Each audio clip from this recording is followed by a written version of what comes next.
I don't know if I should tell you. I had gotten it. After all these years, I had finally gotten it. Sure, it may have not been what I had envisioned I'd be doing as a child, but you know what?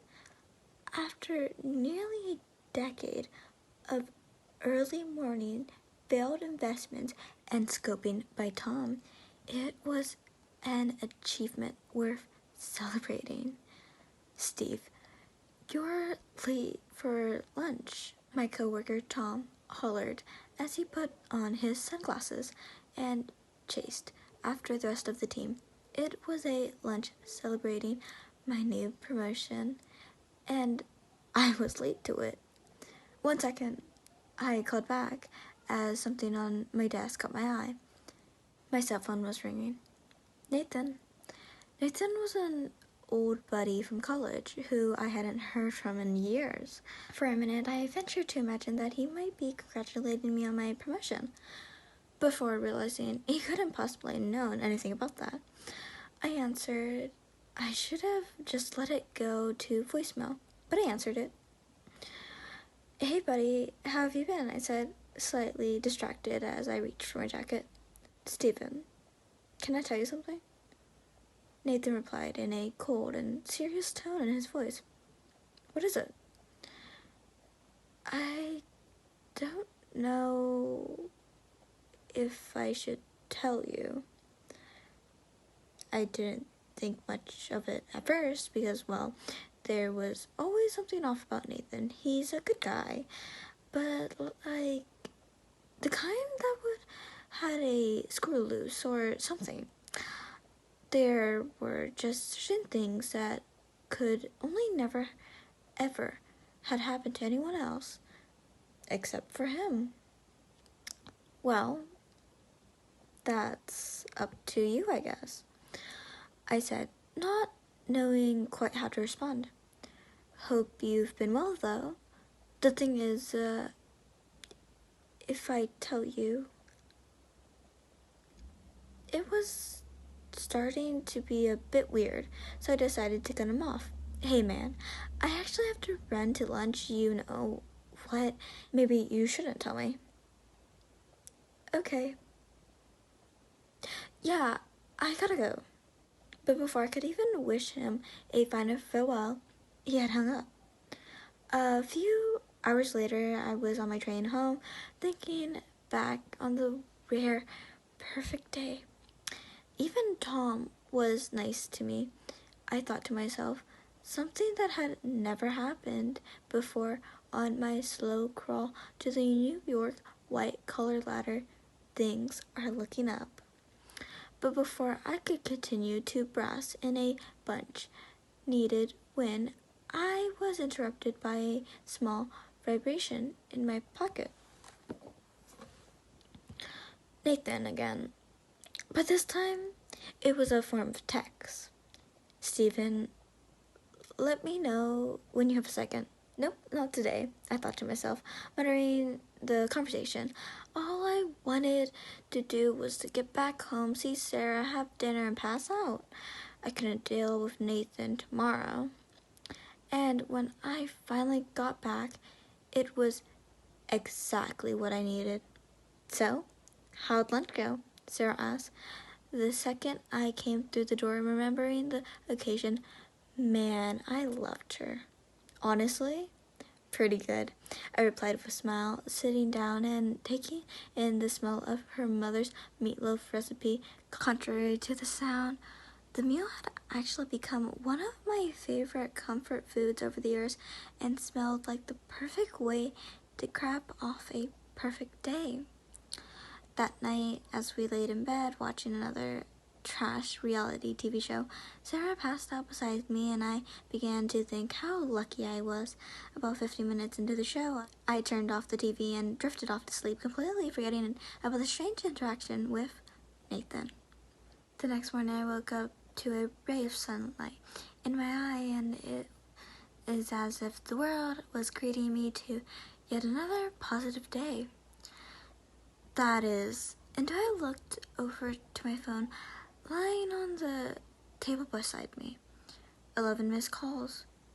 What the fuck, Nathan? I thought to myself as all I hoped for the day felt like they were just slapped me down. I'd call him when I get to the office, but an hour later, when I sat on the train, I was waiting for the end and seemingly countless commute. I felt my phone vibrating. Seriously, Nathan? You know what? Fine, I mumbled to myself as I pulled out my phone out of my pocket. Nathan, what the fuck? 11? 12 calls? I called out loud as all the other passengers looked up. What the hell's the matter with you? I was never the type to share my business on the train, but I had to put this to a stop. Now. Stephen, I really need to tell you, he sputtered out frantically. All right, just tell me. There was a brief pause as I looked up and saw a brief dozen strangers just staring over at me. No, you were right. We can't do this over the phone. Listen, I have to ask as a friend, is everything okay? Are you okay? But all he said was, meet me after work tonight, Angry Donkey, before hanging up. Angry Donkey was a name of a old watering hole that we used to frequently right after college. A place with great memories, where we had spent more hours and dollars than I can care to count. While part of me liked the idea of seeing the place again, I found Nathan's cryptic behavior to be too annoying to reward for a meeting. No thanks, I said to myself as things on the train returned to normal. The conversation had been a bit unsettling, but I simply thought I'll just get lost in the day of work. Be careful what you wish for. First day after your promotion and you're already late, Tom snickered. Before I could even attempt to explain my morning, he had walked away. The rest of the day was rough as I'd ever had. Turns out that just a small bump with pay comes with a lot of unfair level of responsibility, and of all the bonds in the company's expense portfolio, as oil leak in the Gulf had to strike mine, cause its price to plummet. Deal with this now, Tom commanded as I slumped in my chair, exhausted by just the idea of what lay ahead. I ended up working later than I wanted, but succeeding in forgetting about Nathan. That is, into the train ride home, when during a complete absence of thought, my mind went back to him. For some reason. What could this all be about? I wondered, what could possibly be so scary that he wouldn't tell someone over the phone? Then I remembered Nathan was a rambler. Fuck, that's it. This guy could end up in a pair of cement shoes in the bottom of a Hudson, and I stopped myself from depleting too deep into the nonsense. I had a tendency to overthink, and I let my mind wander.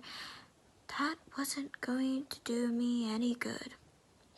I knew exactly who Nathan was and what exactly aware of his faults, but I've always prided myself on being able to see the best in people, even in Nathan.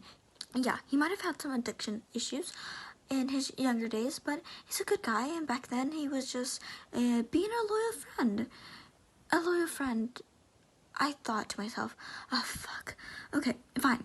I called out as I jumped off and darted through the near closest busway doors to head for the connecting train to Astoria.